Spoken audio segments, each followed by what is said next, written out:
The whole of Bhagavad Gita is a condensed form of, or a made easy form of the knowledge of Upanishads. And the goal of Upanishad is for the moksha, for the sake of inner freedom. That's why we read this Moksha Pranali, Samarasya Yoga.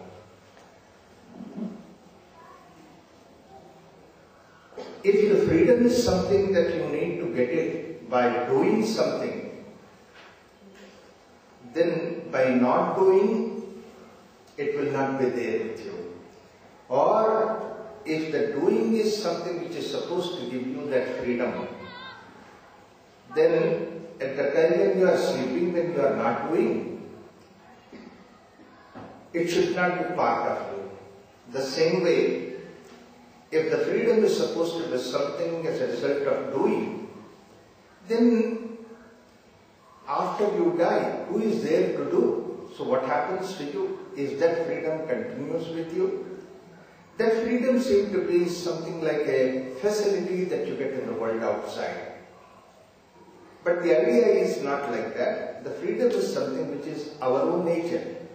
There is nothing we need to do really to get the freedom, because if it is a freedom which is a resultant of something, then it is not a freedom. The freedom which is original should be the freedom. Sun shines not because of something else.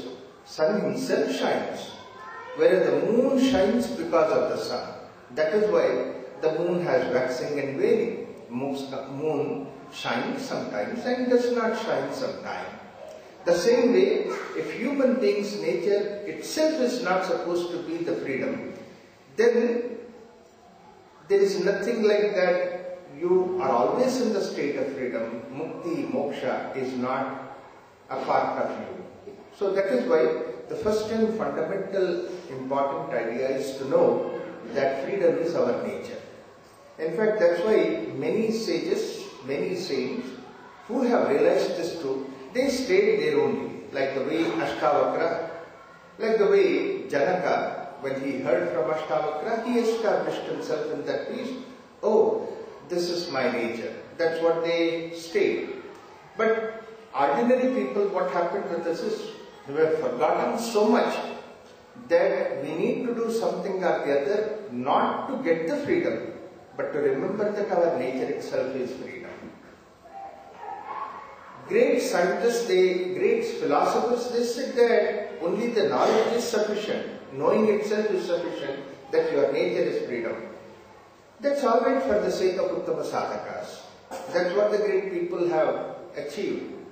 But then we ordinary people, we are not like that. Arjuna belongs to one such category.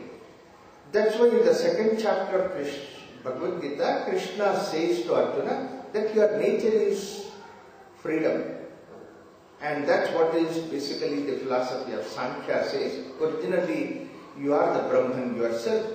That's why Arjuna asked the question in the third chapter that if this knowledge is something which is extraordinary, then why are you asking me to do the work? Jayasi chet karmanaste mata buddhir janardana tat kim karmani ghore mam niyojayasi. Like that he asked. That means, why are you asking me to do this work? Krishna very well knows that Arjuna does not belong to that first category. Arjuna requires something to do so that you get established in that particular state. Like the way that the diamond itself has the value, diamond itself has the capacity to reflect the light, and all those things are there. But unless until it goes through the process of cutting, then only it shines itself. So the same way that the cutting the diamond or the burning the ore is the process that we need to go through in the path of sadhana. And knowing this, all these parts of the sadhana are taking you towards that particular goal. That's what is the whole of purpose of this exercise of yoga. All these methods of yoga that adapt here, all these methods of yoga which Bhagavad Gita suggests us, they are all the techniques to see that how you can go to that stage so that you realize yourself. Technique itself is not going to give you, but then technique gives you that awareness, technique opens your eyes to that particular truth, that your nature is awareness. Like the way that window opening is not going to create the sunlight.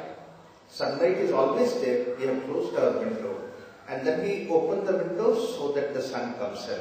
The same way that all these practices that we are doing are essentially to see that it is like opening the window, allowing the sun to come inside, allowing our nature to shine forth. That's what is the whole purpose. And that's why we require the teacher, we require the whole process of learning, and that's what we say, Sahana Bhavatu, Sahana Punattu, Sahavidyam Karavavahai, Tejasvinavadhitamastu, Ma Vidvishavahai. This is the shloka that is adapted in the Upanishad for the sake of the process of learning. And that shloka we have picked up in all our practices of yoga with a deep meaning hidden behind it. So I thought today I would like to say a few things about this Sahana Bhavatu so that you will be able to feel the mantra when you are chanting. Often we refer to the Sahana Bhavatu, Sahana Punattu as a prayer, but actually it is not a prayer because there is nothing to pray in that. There is nothing that we are praying, only we are trying to remind ourselves. Another important aspect is whenever you look at these Upanishad mantras, they have such deep meaning that a cursory look at them, a simple outwardly understanding of their meaning, may not make much big sense to us. We need to really go deep into us. The whole journey of yoga, the whole journey of spirituality is something which is very rare. In fact, is it really necessary? Is it compulsory for the human life? Is it something which happens naturally? No. None of these things are there. Like the thing is that many millions of people, they come in this particular world, take birth, and then they die. And the whole journey of life goes on without ever knowing anything about the spiritual journey. Life goes on. You live. And then things happen. Millions of people do not require that. Only very few people here and there, they get interested in this particular path. They turn towards this. They are very precious. Such people are being addressed by this Upanishad in this process of Sahana Bhavatu. It is like the way that a number of seeds, every seed has a plant in it, but then all the seeds do not become trees. Every seed has a potential tree, every seed has millions of mangoes on top of it, but then how many seeds would really become a mango tree and bear the mango fruits? It never happens. And that analogy has been taken in this particular shloka, Sahana Bhavatu, Sahana Punattu. May we both be protected. That is what is the first sentence, Om Sahana Bhavatu. May we both be nourished is the meaning of Sahana Punattu. May our activity become energetic. Sahavidyam Karavavahai. Tejasvinavadhitamastu. Let there be radiance. And Ma Vidvishavahai. Let there not be any hatred. Om Shanti Shanti Shanti. In this particular mantra, when you look at it, these steps that indicate, first one is may we both be protected, and the second one is nourishment, and third is about the energy, and the fourth is let there be radiance, and the fifth one is the let there not be any hatred. When you cursorily look at all these things, that they don't look to be interconnected. But then when you go deep into it, it's about the learning process. The learning process in the spiritual journey is like the way it is to make a human being into a better human being. Like the way that Sri Aurobindo said, the whole process is a journey where an animal man becomes a human being to the God man, to the God level. And in this journey, it has to happen from within an individual. It is like the way the journey of a seed into a tree. As I said, not all the seeds can become trees. Only 1 in a million will have a chance to become a tree. And as long as the tree is inside the seed, it is very safe, it is protected, it is very hard cover outside. You put it inside a bottle, you put it inside a packet, it doesn't matter, it stays there, nothing will happen to it. But when the plant comes out of that seed, then you can see the plant is very tender, very sensitive, heat and cold and water and snow. For all those things it can react. So that's why the moment that the seed becomes, the plant comes out of the seed, then the journey starts. So this is what is the learning process also. When we start our journey of learning in the process of philosophy, the first thing that we need to do is to protect an individual for that. The protecting is what? The protecting of the interest. Like somebody comes with a quest, somebody comes with a question. What is this? Who am I? What is my nature? When somebody comes with these questions, first thing is we need to protect. That means don't try to rebuke him, don't try to reject him. Give him a place, give him an encouragement to see that he proceeds in this journey. The second thing is, for a seed which comes, the plant comes out of the seed, it's not just sufficient that you try to protect it. You provide a fence around that so that nothing will graze, no cattle will graze, nobody walks on that, nobody stands on that. But that alone is not sufficient. The second thing is we need to provide the manure, we need to provide the necessary water and sun so that the plant grows. As long as it is inside the seed, the plant did not require all those things, but only when the plant starts in its journey, then you require all this paraphernalia, all this effort from your side. So the second thing that we need to do is to sahano bhunattu. You nourish. And what is this nourishment? Often people give the nourishment factors as something which contains, which is the contents of the objective world outside. Like when you go to a shop to buy a Bournvita, and you can see on the top of the Bournvita bottle is written nourishing factors. That means so many calories, so many carbohydrates, so many this, so much of that, so much of that. But actually nourishing factor does not depend upon the object outside. How the interplay takes place between individual and the object, that's what is nourishing. In fact, you see that the Bournvita is very good, Horlicks is very good, and a days-old child, you give that Horlicks, want the child to grow with good intention, the child will have diarrhea next day. So it is not what you give is important, but it is how you give, that's what is important. So the whole process of nourishing has a lot of science behind it. Even the simple thing like a food, you see that nourishing is so important. Similarly about the knowledge. Even ordinary secular knowledge also, we take care to see that we give it in such small doses to the children so that the children will nourish by that particular knowledge. And that as the child goes, we give deeper and deeper knowledge. So this is what happens when, this is the way that it happens in the case of even ordinary secular knowledge. What about the spiritual knowledge? Even that has to be given like that. The spiritual knowledge itself is something which is wonderful, which is very nourishing. But then the knowledge itself is not the one, but very important thing is how the interplay takes place. How you present this knowledge. Have you tried to convince somebody? Have you give in such a way that person can absorb this knowledge that you give? That makes it nourishing.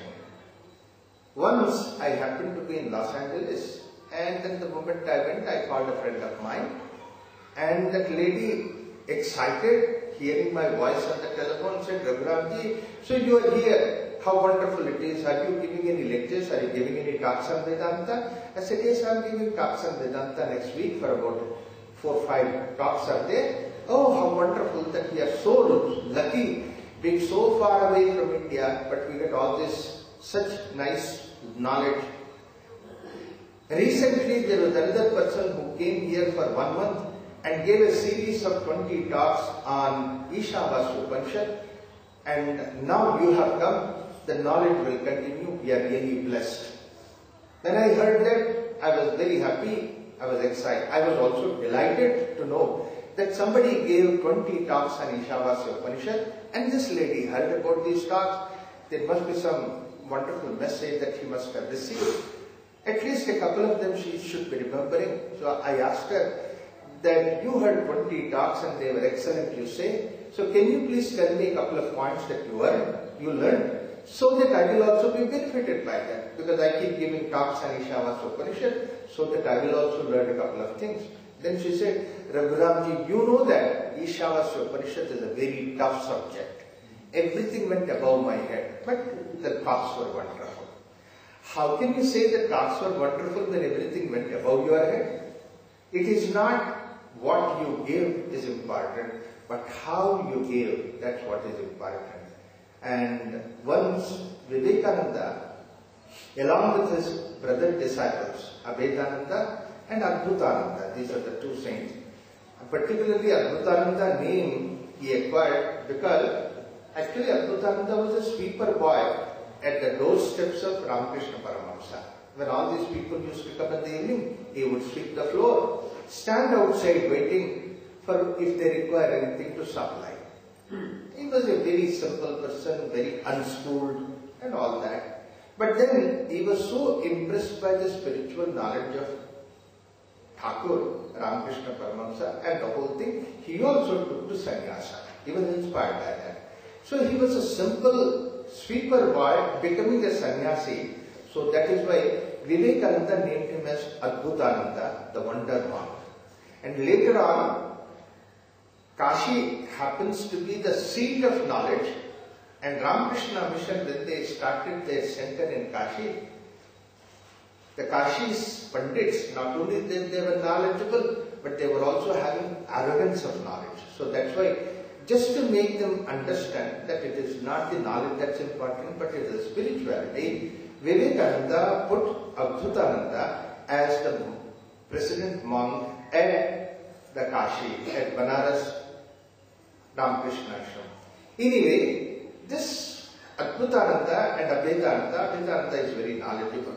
And Vivekananda, they were going around looking at something, and Vivekananda was explaining to Abhedananda something, and this wonder monk, Adbhutananda, asked, Hari Bhai Naren, you are telling something I don't understand. Can you please tell me in such a language that I can also understand? Immediately Vivekananda replied him saying that, look, this is not something that you can understand, only Abhedananda can, that other person can understand it. Then you don't worry about it, he said. Immediately this Latu Maharaj, Adbhutananda, he replied to him saying, oh, your knowledge is useful for somebody who knows, then I don't require that knowledge.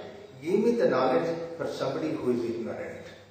Immediately Vivekananda recognized his mistake and he asked him to excuse him and saying that I'm so sorry, let me tell you in a language that you can understand. It's not that what you give is important, but how easy, how wonderful way that one can digest, that's what is important. That's why Sahano Bhunattu is present the knowledge in such a way that it can easily be understood, digested, related to the day-to-day life. That's why you can see the whole of Bhagavad Gita, there is no place Krishna makes the things confusing, makes it very simple, very easy, so that one can easily understand. A person like Arjuna can understand the battlefield. Sahano Bhunattu. But then what is this nourishment is about? When we say a food is nourishing, when the food is converted into energy. If you take a ton of food, but if it does not become energy, what is the use of that food? Like you are sitting lazy, you are sitting without any energy, and then you say that how can I work? I don't have energy at all. Okay, come, I'll give you food. And then you take food and once again you sit back, you don't do any work. Then I say, come on, why don't you do now? Because you have taken food. I have taken food, how can I work? Then what is the use of that food? Food is something which should make you energetic. The same way, knowledge is something which should make you energetic. And knowledge is that, particularly spiritual knowledge is that, which make you energetic. The food will make you energetic at the Annamaya Kosha level, at the physical level. The knowledge should make you energetic at the Anandamaya Kosha level, at the spiritual personality level. That is when we call it as the spiritual knowledge. What is that spiritual knowledge which will make you energetic at the spiritual level? In fact, there was an incident that is recorded in the Guinness Book of World Records. In 1970s in New York it happened. There was a spiritual teacher by name Jim Jones. Jim Jones, he claimed to be a spiritual leader, spiritual teacher, and he gathered about more than 1,000 people and then did a retreat for about 10 days. And in that retreat, he taught them, we don't know what he taught, but at the end of the retreat, on the last day, that 1,000 people committed mass suicide. Which means to say, the knowledge made them to feel that life is useless, give up the life. Is that the spiritual knowledge? In fact, somebody who has absolutely no feeling for living, and he feels no utility of being, for such a person, you give a ray of hope. That's what is the spiritual knowledge. Spiritual knowledge is something which should make you positive. So that's what is essentially Sahano Punaktu Sahavityam Karavavahai. The knowledge is supposed to make you energetic. People come to us with depression, with dejection, with a lot of problems. But having gone through this practice of yoga, having understood the knowledge of yoga, they feel that yes, they are also worth living. In fact, if God wanted to see, if God felt that you are useless, He would have taken you away. God wanted you to be here, so you are here. What a wonderful message that it is. So, Sahavityam Karavavahai, our activities have to be energetic. Tejasvinavati tamastu. Alright, we have all that energy, we have all that strength, everything is there. But what is the use of it unless until it radiates? I have tremendous amount of knowledge, but what is the use of that knowledge if it does not manifest itself outside so that it also helps the others? So a knowledge is useful, a strength is useful only if it manifests outside. The radiance, that is what is Tejas, Tejas Vinavati Tamastu. If a dark mass on the sky moving around and somebody shows you that dark mass and says that this is what is sun and he has trillions of calories of energy, but only thing is he is not manifesting outside. If somebody says that, what is the use of it? The use is only when the sun throws its light out so that the world is lit. Sun is sun. Sun is great because he shines, not because he has the energy. The same way, a knowledge is useful only when the knowledge is radiating outside. The strength that is there within is useful only when it is useful, when it is manifesting outside. I have all the strength, I have all the energy to lift something which is hard. I have the height to pick up something at the top. All those things are there, but if I don't do anything, what is the use of all that? It is just waste. Similarly, I do everyday exercise, I take a lot of vitamins, I take wonderful food, I have so much of energy that I can run at 100 miles speed an hour and all those things are there.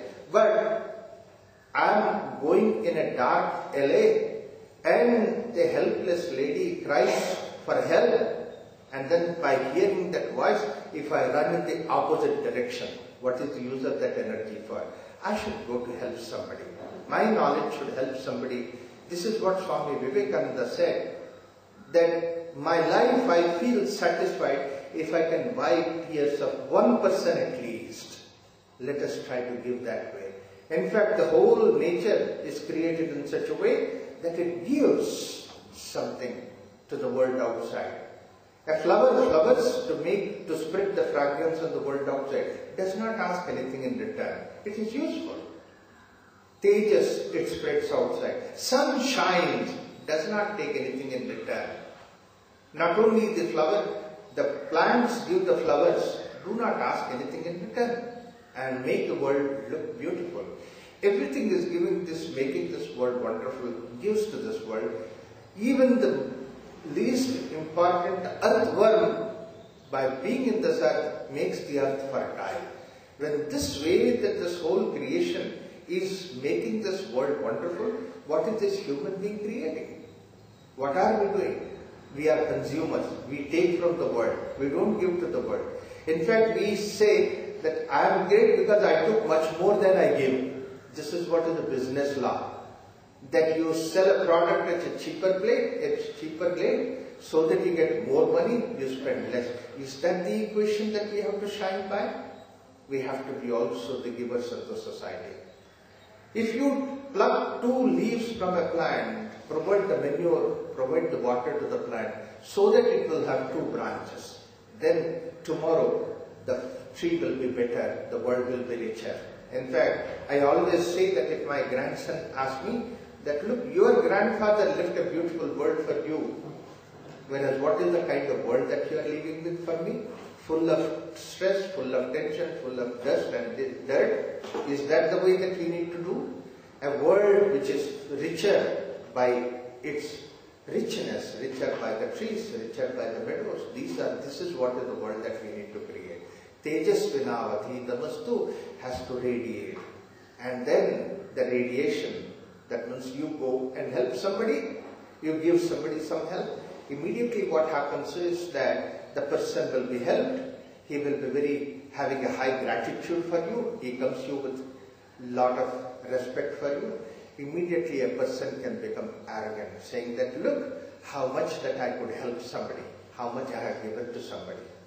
The arrogance comes. The arrogance is the root cause for our unhappiness. The arrogance is the root cause for our dvesha, our hatred. So that is why ma vidvishavai. Let there not be any hatred. That means to say, all this that we have done in the form of sahana bhavatu, sahano bhunaktu, sahavidyam karavavai, all these things, let it not become our arrogance. In fact, of all the arrogances, like the ego of beauty stays for few days. Ego of voice, some days it is there, then afterwards it goes away. But the ego of the knowledge is something which is really very difficult to overcome. And even that the ego of the knowledge, the most difficult ego of the knowledge is the arrogance of spiritual knowledge. Let it not happen. That's why at the end of it we say, conclude with an idea, oh, ma vidvishavai. After all, who is giving this knowledge? In fact, I am talking about this shloka of Upanishad. It's not that I am giving. There are several thousands of sages, millions of sages in the last 6,000-7,000 years. They have talked about this Upanishad mantra. They have talked about all these things. And then it is passed on to all those people. It has come to me. And then I am passing on to you. Any knowledge that we give is something which has come from several thousands of years. Nobody can create. In fact, there is one shloka in Isavasya Upanishad which gives an extraordinary, wonderful truth. The sage who gives a very revealing idea he brings about in Isavasya Upanishad, and after saying that truth in first shloka, first stanza, the second shloka, he says, Iti Sushruma Purvesham Enastad Vichachakshire. This is what is said by the earlier people. That means he doesn't even claim the authorship for that. He says, earlier people have said, if a Upanishad sage has that kind of humility, how can we say that it is I who is giving this particular thing? So let us not have the arrogance of knowledge. That's what is the idea, ma vidvishavai. A great saint, a great realized soul of the recent times, unparalleled, Ramakrishna Paramahamsa, unschooled actually, but every word that is said was something like the words that are coming from God's mouth. Such an extraordinary saint. He has written, the author compiled all his teachings in the form of Gospel of Sri Ramakrishna. The last page, the last sentence, the author quoted from Ramakrishna, which is an extraordinary, wonderful quote. And I quote here saying that Ramakrishna says, quote, as long as I live, so long I learn. That means A great saint like Ramakrishna Paramahamsa says that I'm still learning. Who are we to say that we have the knowledge? The moment we say that I have the knowledge, that means to say I don't need any more knowledge. That means I'm blocking myself. I'm not allowing the flow to happen. And knowledge can become lively only when there is flow, when it continuously flows. Rain comes, thunderous rain comes, and it is the lakes which are filled, but the hilltops remain barren only. That's what happens when you stay with arrogance. Let there not be arrogance. And knowledge which does not become an arrogance is the knowledge which takes you towards peace. That's why we say, end of the whole mantra saying that Om Shanti Shanti Shanti. All the practices, all the knowledge, everything that comes up in our life, let it add to the peace. The breath that I take should contribute towards peace. The knowledge that I acquire should contribute to peace. The exercise that you do, the meditation that I do, all of that should take me towards that peace. That's what is the goal. That's what the purpose of life. Thank you.